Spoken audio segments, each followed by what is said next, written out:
novela favorita, una versión sonora de la esencia de las obras literarias patrimonio de la humanidad, seleccionadas y presentadas por Mario Vargas Llosa. Les habla Mario Vargas Llosa. Quiero compartir con ustedes una de mis novelas favoritas. El fantasma de Canterville, de Oscar Wilde. En 1882, los aduaneros de Estados Unidos se quedaron sorprendidos con un joven viajero procedente de Inglaterra que lucía largos cabellos y una vestimenta rebuscada y excéntrica. Le preguntaron si tenía algo que declarar. Nada, salvo mi genio, respondió. Se llamaba Oscar Wilde, había nacido en Dublín en 1854 y era poeta, ensayista, dramaturgo, exhibicionista, frívolo y genial.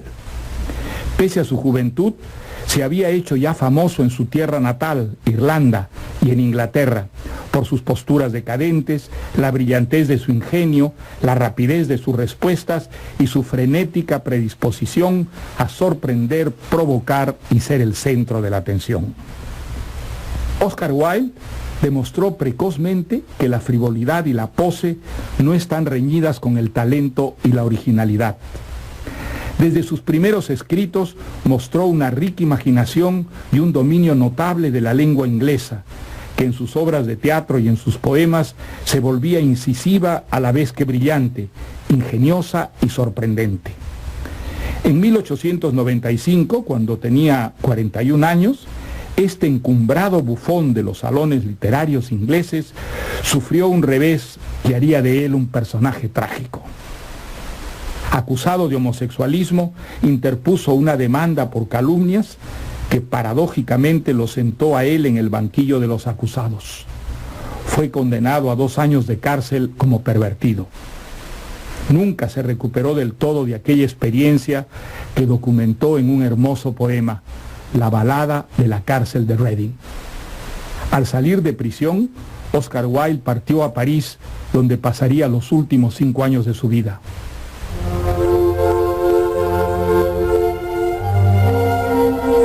El fantasma de Canterville fue su primer relato. Es una historia de fantasmas absolutamente original, porque en ella, en la oposición entre los seres humanos y las figuras venidas del más allá, son aquellos quienes hacen la vida imposible y derrotan a estos últimos, pobres apariciones que despiertan la piedad y la burla del lector. En el fantasma de Canterville abundan el humor y las frases chispeantes típicas de Wilde, pero la historia está contada muy en serio y se propone ridiculizar la visión supersticiosa y crédula de la vida. El fantasma de la historia, Sir Simon de Canterville, ronda por la casa donde vivió, que ha sido adquirida por el embajador norteamericano Hiram Otis. Allí se instala con su familia. Las apariciones e intentos del antiguo fantasma por espantar al embajador se hacen trizas ante el materialismo indestructible y la racionalidad pugnaz de Mr. Otis. Escuchemos ahora El fantasma de Canterville, de Oscar Wilde. Cuando el señor ministro de Estado de los Estados Unidos, Mr. Hiram Otis, compró el castillo de Canterville, todos le dijeron que estaba cometiendo una gran barbaridad, puesto que no cabía la menor duda de que ese castillo estaba habitado por fantasmas.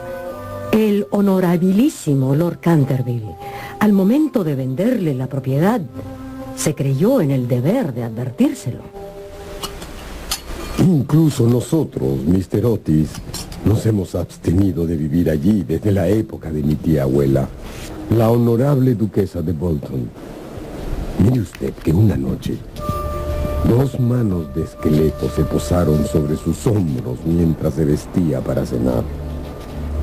Ella nunca se repuso por completo. Suena terrible. El fantasma existe, ministro. Se lo aseguro. Hace más de 3 siglos que se le conoce. Data con precisión de 1574. y se muestra cada vez que está a punto de ocurrir un deceso en la familia. Vamos, vamos, Lord Canterville. En esos momentos también aparecen los médicos. Compraré el inmueble con fantasma y todo. Pero es que ese fantasma existe. Con fantasma y todo. Pero... En fin, si eso es lo que quiere, dese usted el gusto. Solo le ruego que recuerde que yo lo previne. Unas semanas más tarde, el ministro Otis y su familia emprendieron viaje a Canterville. Al llegar, rápidas ardillas los espiaban desde lo más alto de los árboles y graciosos conejos silvestres corrían a través de los matorrales levantando sus rabitos. Pero ni bien entraron a la avenida Canterville, el cielo se cubrió de nubes negras. Este silencio es muy extraño. Parece que fuera a llover. La señora Otis era una mujer bellísima, con unos ojos hermosos y un perfil soberbio. Virginia, querida, pásame el bolso marrón, por favor. Quiero abrigar a tus hermanos. No creo que haga falta, mamá. Seguro que aclaren unos minutos más. Virginia, la hija de los Otis, era una muchachita de 16 años, esbelta, graciosa y con un bonito aire de despreocupación en sus grandes ojos azules. Mamá, ¿ya llegamos? Ya queremos llegar. Después de Virginia, venían los encantadores. Queremos llegar, es un largo viaje, queremos llegar. Los encantadores y terribles gemelos Otis. Querida familia, con ustedes a su derecha, nuestra nueva residencia de verano, el castillo de Canterville.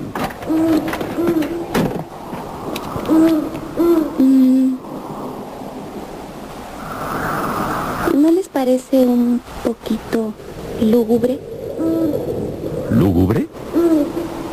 En la entrada del castillo los esperaba una mujer muy vieja y muy digna.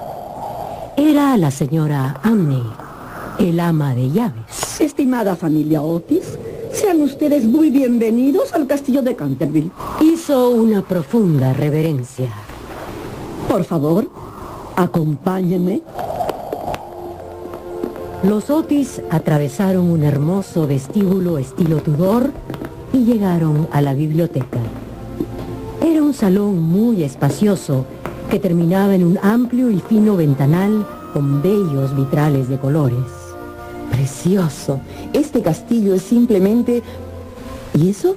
La mirada de la señora Otis había caído sobre una mancha de color rojo oscuro que resaltaba sobre el suelo de mármol, justo delante de la estufa. Aquí se ha derramado algo. Sí, señora. ¿Qué es? Es sangre, señora. ¿Sangre? No quiero manchas de sangre en mi biblioteca. Es urgente limpiar eso, por favor, señora. Pero es la sangre de Lady Leonor de Canterville, asesinada en este preciso lugar de la biblioteca por su marido, Lord Simon de Canterville, en el año de 1565. Simon la sobrevivió 9 años, desapareciendo de un momento a otro en circunstancias misteriosas. Su cuerpo nunca fue hallado, pero su espíritu culpable sigue penando en este castillo. ¿Así? Sí. Esa mancha de sangre ha sido muy admirada por los turistas que visitan el castillo, señora Otis, y por otras personas de bien. Y además le aseguro que limpiarla es imposible. Pamplinas, señora, pamplinas. Cualquier buen detergente norteamericano hará desaparecer esa mancha en un abrir y cerrar de ojos. Por suerte hemos traído con nosotros una buena dotación de productos de todo tipo. Aquí está. Este quitamanchas es excelente. Y antes de que el ama de llaves, aterrada, pudiera intervenir, el señor Otis ya estaba frotando vivamente el suelo de mármol con una barrita negra. Ya sabía yo que el buen quitamanchas Pinkerton la borraría por completo. Pero el auténtico, cuídese de las imitaciones. Un relámpago formidable había iluminado la estancia sombría. En esta casa yo he visto cosas que le pondrían los pelos de punta a cualquier cristiano. Disculpe, pero nosotros no le tenemos miedo a los fantasmas, señora Amney. En absoluto. De modo que recupérese, retírese a sus aposentos y tenga usted muy buenas noches. Durante toda la noche rugió una gran tempestad, pero no se produjo nada extraordinario.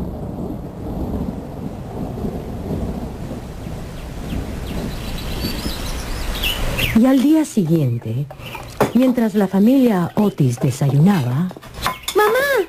¡La mancha ha vuelto a aparecer! Otra vez, mamá. Todos los días aparece la mancha, ¿no? ¿Pero cómo? Yo la había limpiado bien. Esto es muy, pero muy curioso. Imposible. Mi quitamanchas Pinkerton jamás ha fallado. Lo he probado con toda clase de manchas en todo tipo de superficies. Es el auténtico. En fin. Debe ser el fantasma. El ministro Otis eliminó nuevamente la mancha, pero al día siguiente volvió a aparecer en el mismo lugar. El ministro la limpió nuevamente y al día siguiente apareció una vez más. La familia se interesó muchísimo en el caso y los días pasaban y el señor Otis quitaba la mancha y ésta reaparecía. Hasta que estuvo a punto de creer que había sido demasiado radical negando la existencia de los fantasmas. Por lo menos la de los fantasmas ingleses.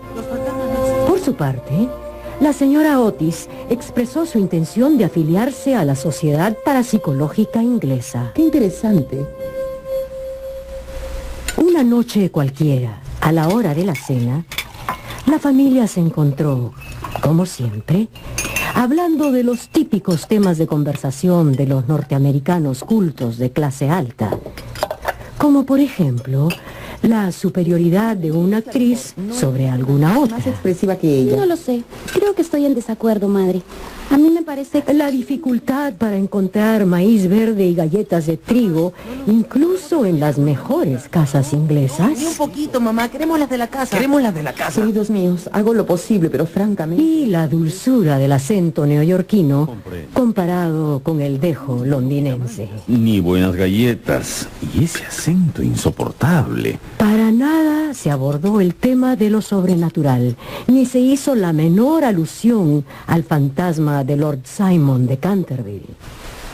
A las 11, la familia se retiró a sus habitaciones y a las 12:30 estaban apagadas todas las luces. La familia Otis dormía.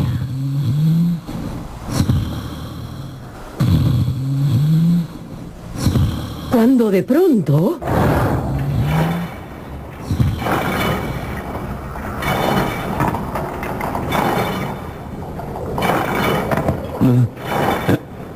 ¿Qué es eso? El ministro Otis se puso las zapatillas, buscó con cuidado en su tocador, tomó un frasquito alargado y luego abrió la puerta y salió al corredor. Frente a él, en el pálido claro de luna, un viejo de aspecto terrible lo estaba mirando. Sus ojos parecían carbones encendidos. Una larga cabellera gris caía en mechones revueltos sobre sus hombros. Sus ropas, de corte muy antiguo, estaban manchadas de sangre y hechas jirones. De sus muñecas y tobillos colgaban pesadas cadenas y grilletes oxidados. El ministro de Estado de los Estados Unidos, Mr. Otis, estaba frente al verdadero y muy existente fantasma de Canterville.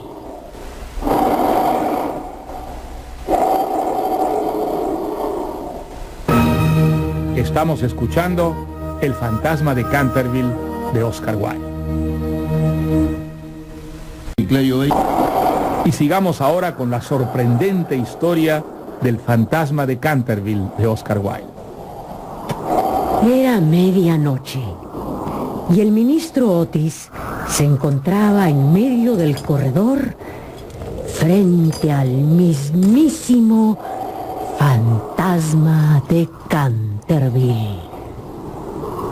Distinguido Lord Simon de Canterville, permítame que le ruegue vivamente que engrase, por favor, esas cadenas. Le he traído para ello una botella de lubricante. Es marca Tammany, un producto norteamericano muy bueno. Y es el auténtico. Yo desconfío de las imitaciones. Le aseguro que yo no le pediría algo tan personal si no fuera porque el ruido de sus cadenas no me deja dormir. Bien, voy a ponerle el aceite aquí. En fin, tendré un verdadero placer en proporcionarle más aceite si así lo desea. Buenas noches.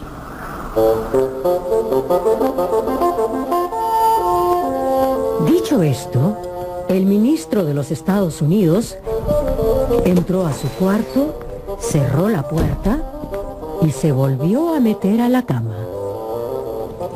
El fantasma de Canterville permaneció un largo momento inmóvil. Lleno de rabia, el fantasma había tirado el frasco de aceite contra el suelo. Se alejó a tranco largo por el corredor, despidiendo una extraña luz. Sin embargo, cuando estaba por llegar a la gran escalera de roble,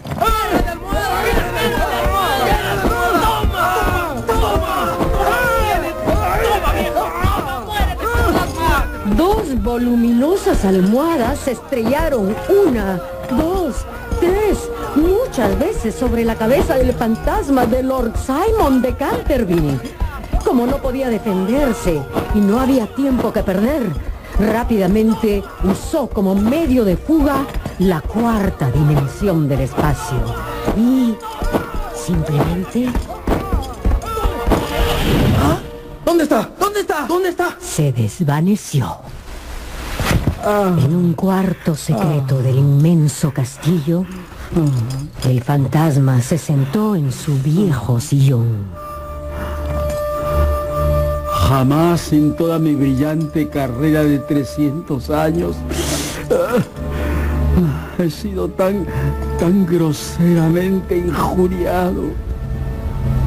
Esto exige más sangre.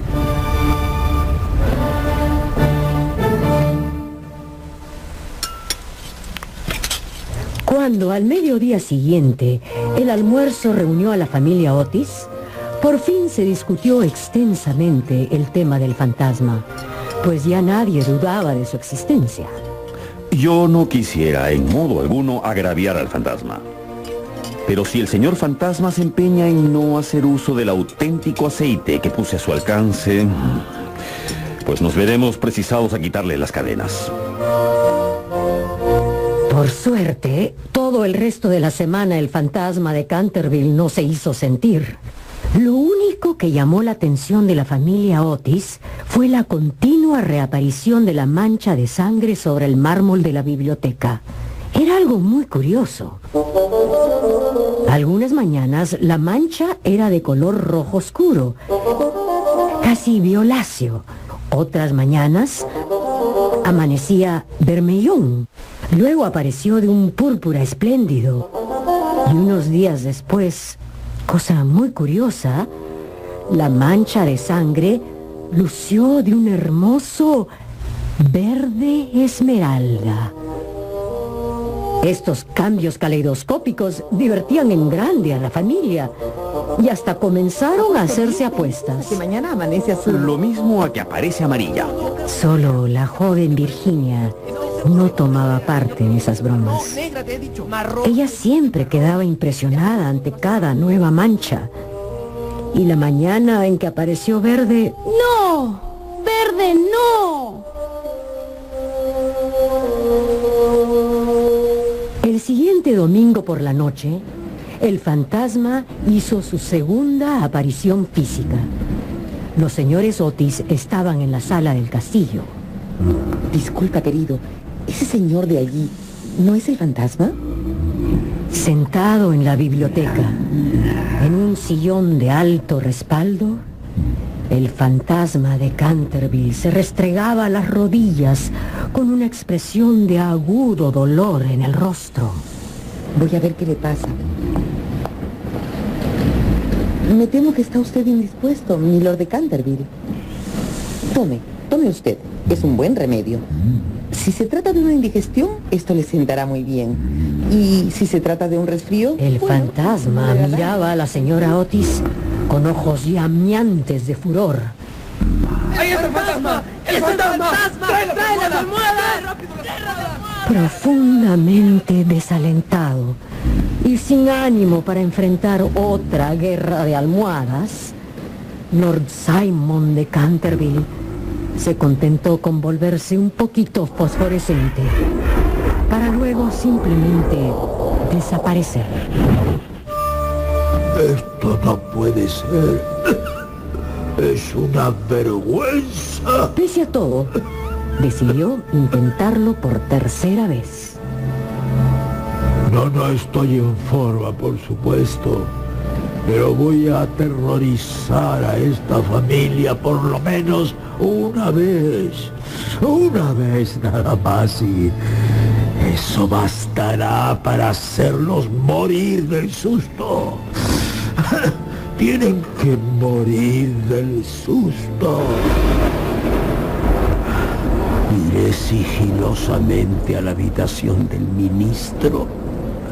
Una vez allí, colocaré mi mano viscosa en la frente de su mujer,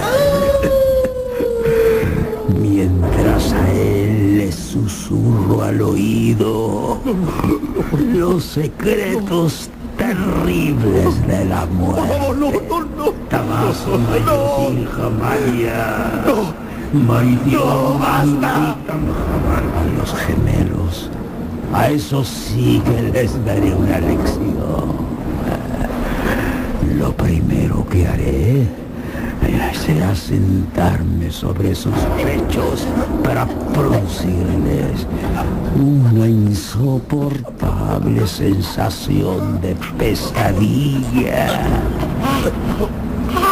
Luego, con aspecto de cadáver verde y helado, los espantaré hasta dejarlos muertos de terror. Y a la jovencita Virginia, bueno, ella nunca me ha faltado el respeto. Con ella, unos cuantos gruñidos serán más que suficientes.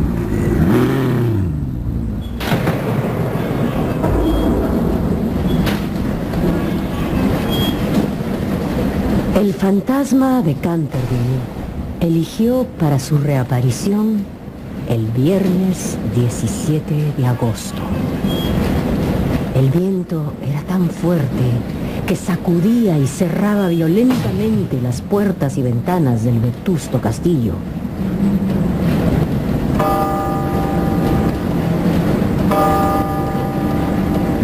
Al sonar las 12, el fantasma se puso en camino.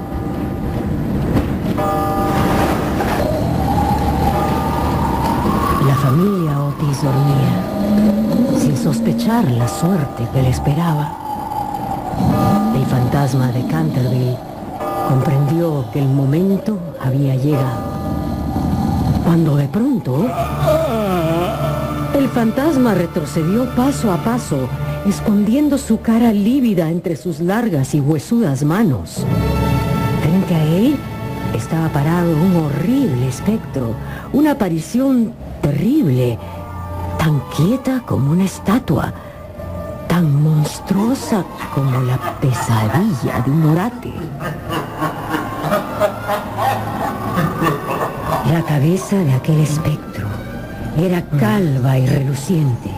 Por los ojos le brotaban oleadas de una luz escarlata y una vestidura horrible envolvía con su nieve, seca y silenciosa, aquella aparición gigantesca.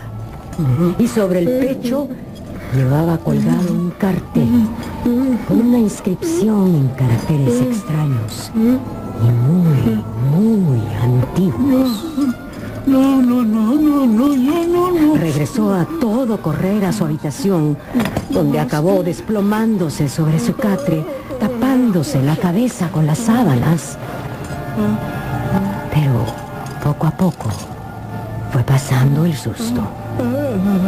Y al cabo de varias horas de pensar y pensar... Un pacto entre fantasmas. ¿Cómo no se me ha ocurrido antes? Con la ayuda de este colega, acabaré con esos odiosos gemelos y sus incrédulos... Aquel fantasma parecía no ser otra cosa que una cortina blanca de lienzo grueso sostenida por una escoba. A sus pies yacían un machete de cocina y una calabaza vacía. Todavía sin comprender aquella curiosa transformación, nuestro fantasma recogió con mano temblorosa el cartel que antes había visto colgado del pecho del espectro y leyó estas terribles palabras. He aquí al fantasma Otis, el único espectro auténtico y verdadero.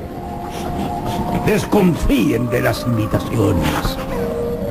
Todos los demás fantasmas son falsificaciones. La triste verdad, en toda su espantosa dimensión, se le reveló a nuestro fantasma como un relámpago. Había sido chasqueado, engañado, engatusado, estafado, embaucado, engrupido. Y en ese momento, lleno de la más inconmovible decisión, apretó sus mandíbulas desdentadas y, levantando por encima de su cabeza sus manos amarillas, realizó el siguiente juramento. Antes que el gallo cante 2 veces, se consumirán sangrientas hazañas y el crimen despertará de su letargo.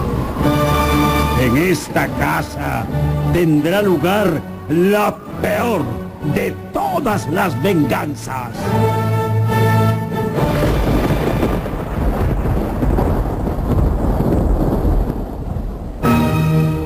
Estamos escuchando El fantasma de Canterville de Oscar Wilde.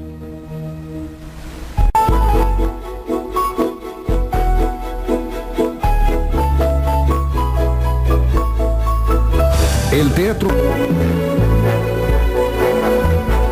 Ahora estamos en el centro de la historia del fantasma de Canterville de Oscar Wilde. El fantasma, de regreso en su guarida, comenzó a sentirse muy débil y cansado.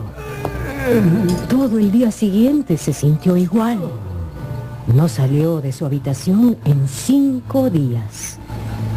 Eso, por supuesto, significó hacer una dolorosa concesión en lo relativo a la reposición de la mancha de sangre del piso de la biblioteca. Si los Otis no la quieren, pues no la merecen.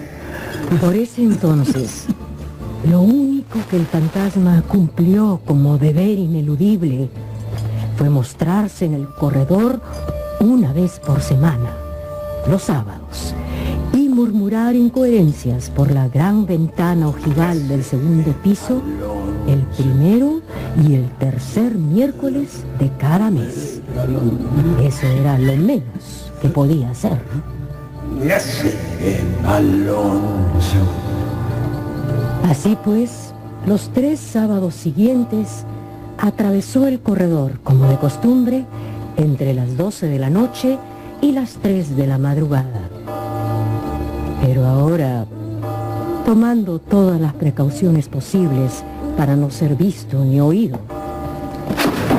¡Demonios! Pero los gemelos lo seguían molestando. ¡Malditos gemelos! El 19 de septiembre, nuestro fantasma recibió el golpe de gracia. Había bajado por la escalera hasta la espaciosa biblioteca para verificar si acaso algo quedaba de la mancha de sangre renovable, cuando se abalanzaron sobre él 2 siluetas siniestras. Lleno de pánico, se precipitó hacia la escalera, donde se encontró frente a frente con el ministro Otis, que lo esperaba armado con la regadera del jardín. Empapado de pies a cabeza, acorralado y en estado de pánico, el fantasma se vio reducido a hacerse humo. Y por fin volvió, maltrecho, sucio y deprimidísimo, hasta sus habitaciones de siempre. Ahora sí lo asustamos de muerte.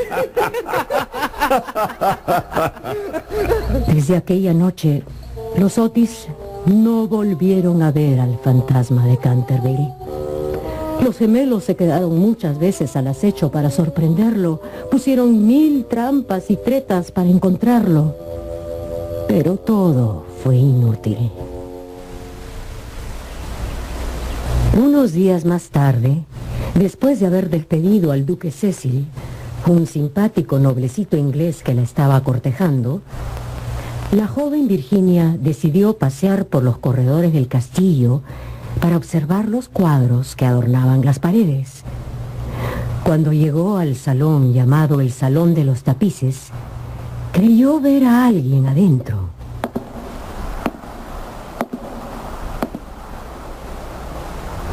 Señor de Canterville. ¿Ah? Quiero decirle que siento mucho todo lo que ha sufrido. Por suerte mis hermanos regresan mañana al colegio, así que si usted se porta bien, ya nadie más lo atormentará. Señorita, para mí es necesario sacudir mis cadenas, gruñir por los agujeros de las cerraduras y recorrer los pasillos por la noche. Esto es lo que usted llama portarse mal, ¿verdad? Imposible no hacerlo. Entonces, portarme mal es mi razón de existir. Esa no es una razón de existir, milord. En sus tiempos fue usted muy malo, ¿sabe? La señora Abney nos contó que usted había matado a su esposa. Sí, lo reconozco, eso hice. Pero eso es un asunto de familia, un asunto privado. Nadie tiene por qué meterse en ese asunto. Es muy feo matar a su propia esposa, ¿sabe usted?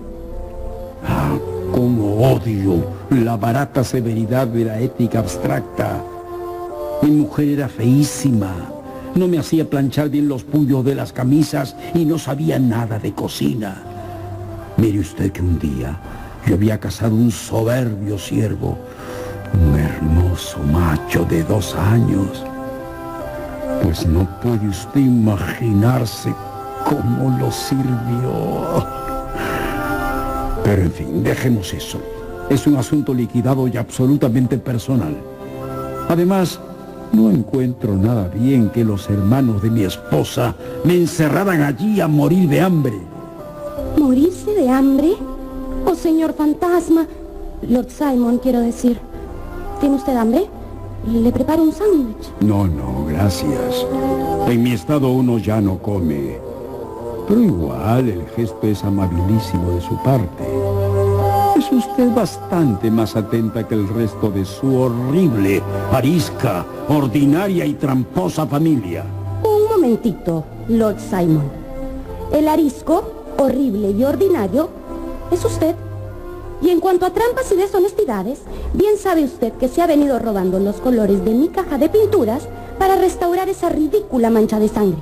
Empezó usted por mis rojos, incluyendo el vermellón, con lo que dejé de pintar puestas de sol. Después se llevó el amarillo cromo y hasta el verde esmeralda, con lo que me anuló para siempre los paisajes. Pero por favor, Lord Simon, ¿dónde se ha visto sangre color verde esmeralda? ¿Y qué iba yo a hacer? En estos tiempos es casi imposible agenciarse sangre verdadera. Y además, su padre empezó la guerra con su bendito quitamanchas. En cuanto al color, pues eso es cuestión de gusto y de estirpe. Los Canterville tienen sangre azul, la más azul que existe en Inglaterra Pero ustedes, los norteamericanos, no hacen el menor caso de estas cosas. Es usted quien no sabe nada de nada, señor Fantasma. En cualquier caso, pórtese bien, mi Lord Fantasma, porque si no, pues le diré a mi papá que no mande a los gemelos al colegio por unos días más. Buenas noches. No se vaya, señorita Virginia. Se lo suplico, no se vaya. ¿Qué se le ofrece?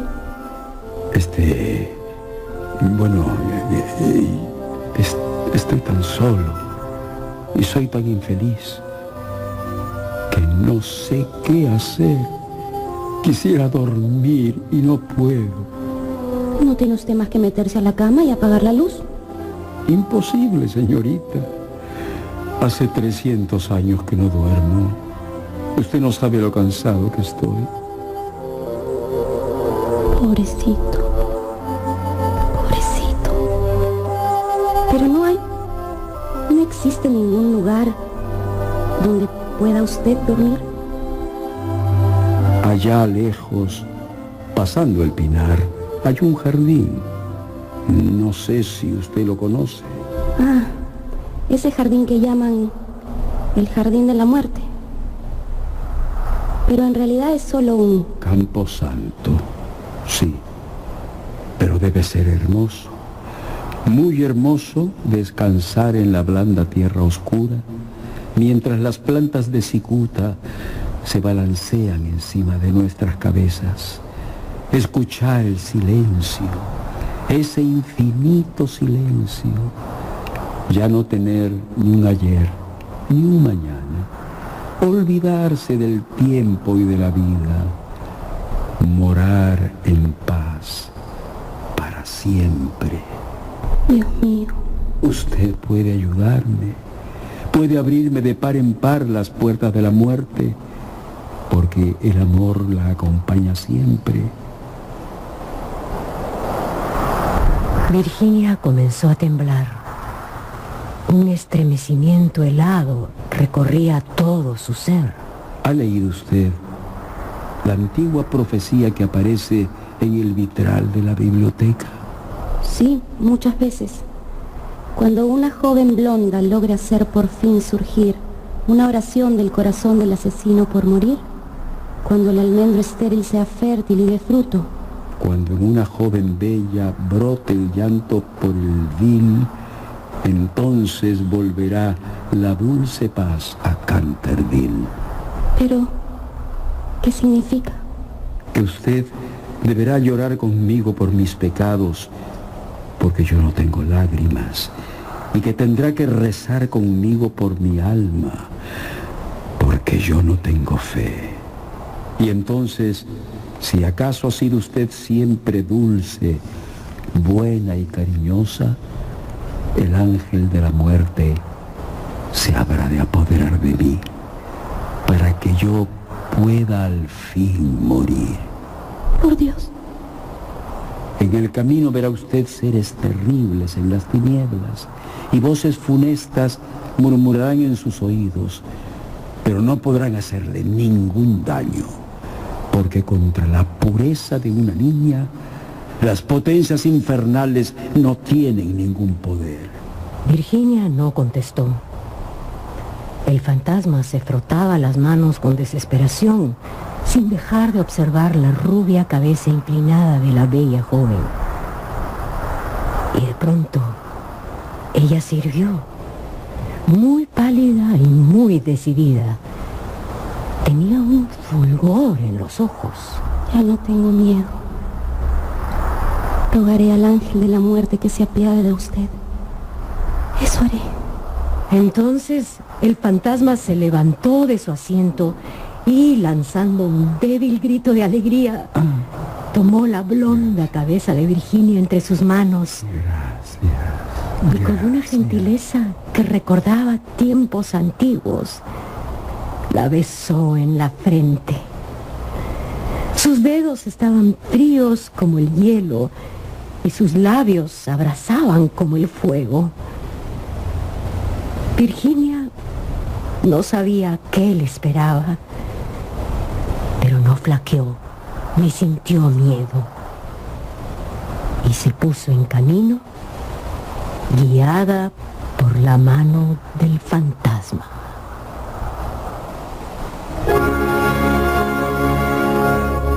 Nos acercamos al desenlace de El fantasma de Canterville, de Oscar Wilde. Nos acercamos al desenlace de El fantasma de Canterville, de Oscar Wilde. Con mucha gentileza, el fantasma de Canterville había besado a Virginia en la frente, como muestra de agradecimiento porque ella quería salvarlo. Yo. No tengas miedo, Virginia. Confía en la pureza de tu corazón. El fantasma guió a Virginia a través de la sombría habitación. Sobre un tapiz verde oscuro se veían bordados unos pequeños cazadores. Soplaban sus cuernos adornados de flecos y con sus pequeñas manos le hacían gestos a Virginia, urgiéndola a que retrocediera.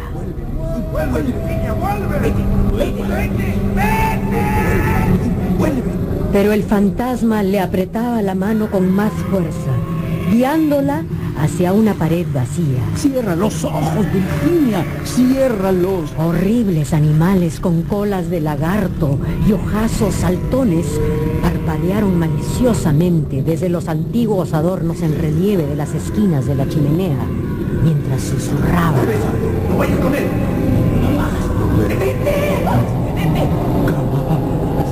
El fantasma apresuró el paso y Virginia cerró los ojos, dejándose llevar de la mano. Cuando por fin los abrió, estaban al final de la gran habitación.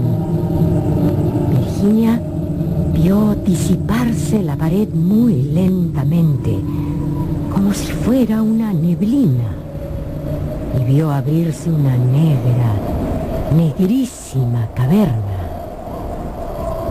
Un áspero y helado viento los azotó. Vamos, Virginia. Deprisa, deprisa, Virginia. Deprisa, vamos, por favor, Virginia, deprisa. Entraron al agujero negro. El muro se cerró de nuevo detrás de ellos y el salón quedó desierto, totalmente quieto y silencioso, como si nadie hubiera estado nunca allí.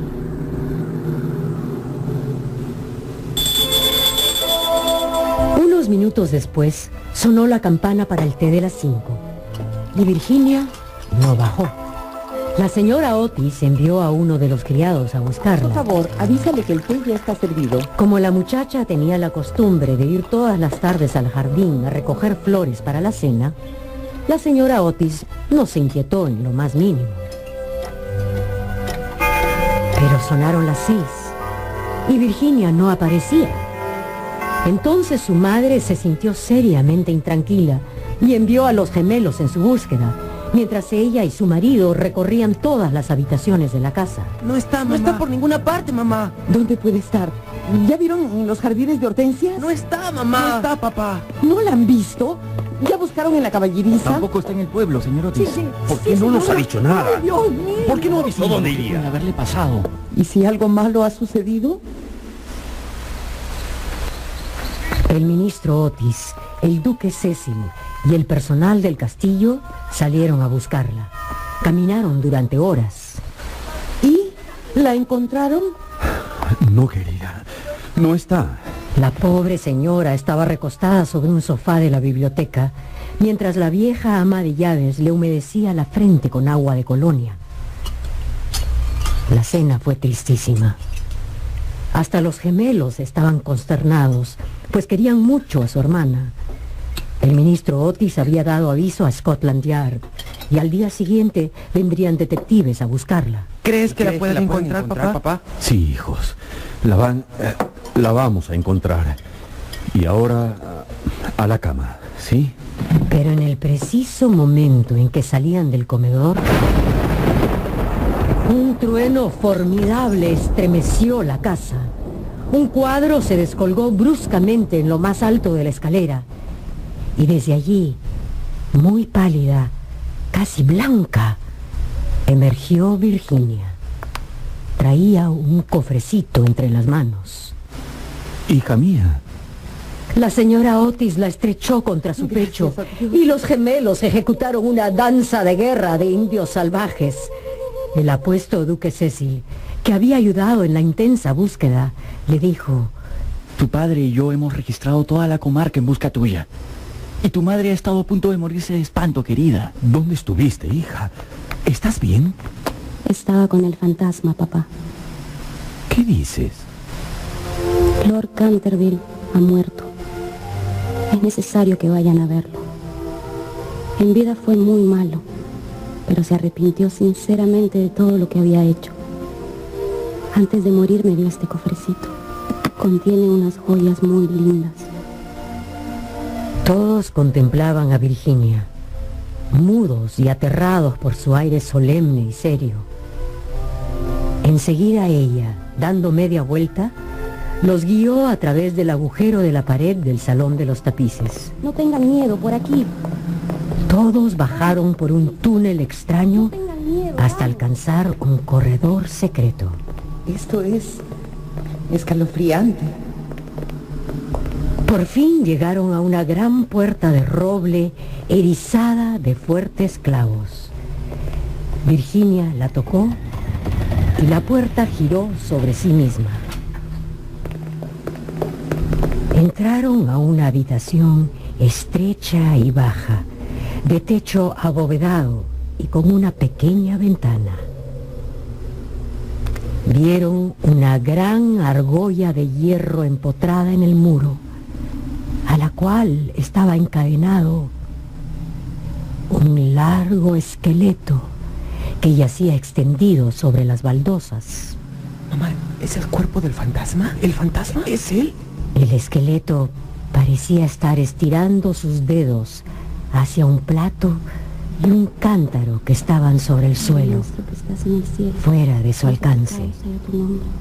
Virginia se arrodilló junto a él y se puso a rezar, mientras su familia contemplaba con asombro los restos de esa horrible y antigua tragedia. Miren por la ventana. El antiguo almendro ha florecido. Dios lo perdonaba entonces. Cuando el almendro estéril sea fértil y de fruto, Dios lo ha perdonado. Eres un ángel.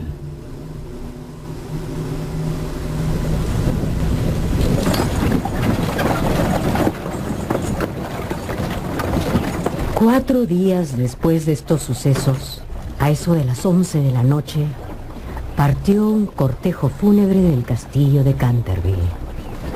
La comitiva era grandiosa e impresionante. El carro iba arrastrado por 8 caballos negros y cada uno llevaba adornada la cabeza con un gran penacho de plumas de avestruz. A cada lado del carro marchaban criados llevando antorchas encendidas. Lord Canterville presidía el duelo.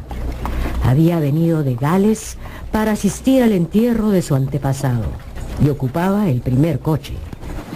A su lado iba la pequeña Virginia.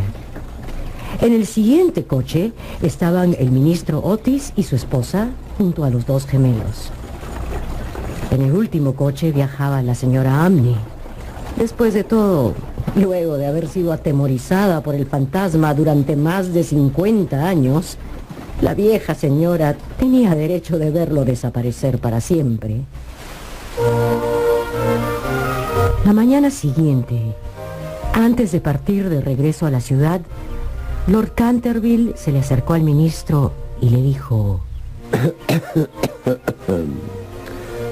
Mi querido amigo, su encantadora hija ha prestado un servicio importantísimo a mi desventurado antecesor.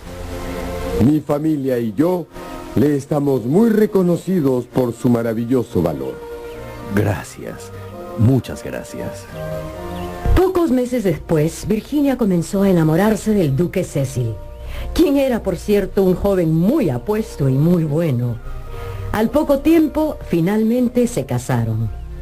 De regreso de su luna de miel, Virginia y su marido, con sus padres y sus hermanos, fueron a dar una vuelta por el solitario cementerio próximo al Pinar. Al principio, a Virginia le había preocupado mucho el tema de la inscripción que debía grabarse sobre la losa fúnebre de Simon de Canterville, pero terminó decidiendo que se pondrían simplemente las iniciales del viejo gentilhombre y los versos escritos en el vitral de la biblioteca. Cuando una joven blonda logra hacer por fin surgir una oración del corazón del asesino por morir, cuando el almendro estéril sea fértil y de fruto, cuando en una joven bella brote el llanto por el vil, entonces volverá la dulce paz a Canterville. Virginia llevaba unas rosas magníficas que desparramó sobre la tumba. Después de permanecer ahí un momento, pasearon por las ruinas del claustro de la antigua abadía. La duquesa Virginia se sentó sobre una columna derrumbada, mientras el duque Cecil, su marido, recostado a sus pies, contemplaba sus bellos ojos. De pronto, tomándola de la mano, Cecil le dijo: Virginia, una mujer no debe tener secretos con su marido. No los tengo, querido Cecil. Si los tienes. Los tienes, Virginia. No me has dicho nunca lo que sucedió mientras estuviste encerrada con el fantasma. No se lo he contado nunca a nadie. Lo sé, pero bien podrías confiármelo a mí. Cecil, te ruego que no me lo exijas. No puedo decírtelo. Pobre Simon. Le debo demasiado. ¿Qué le debes, preciosa mía? Me hizo ver lo que significa la vida, lo que significa la muerte, y por qué el amor es más fuerte que los dos. El duque se levantó para besar amorosamente a su mujer.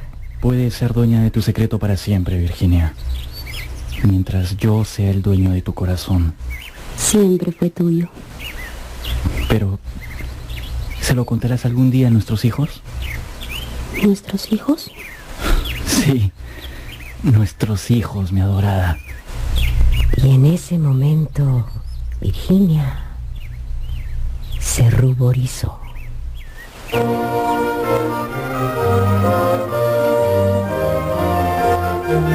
Hemos escuchado El fantasma de Canterville, una de mis novelas favoritas. Estuvo con ustedes Mario Vargas Llosa.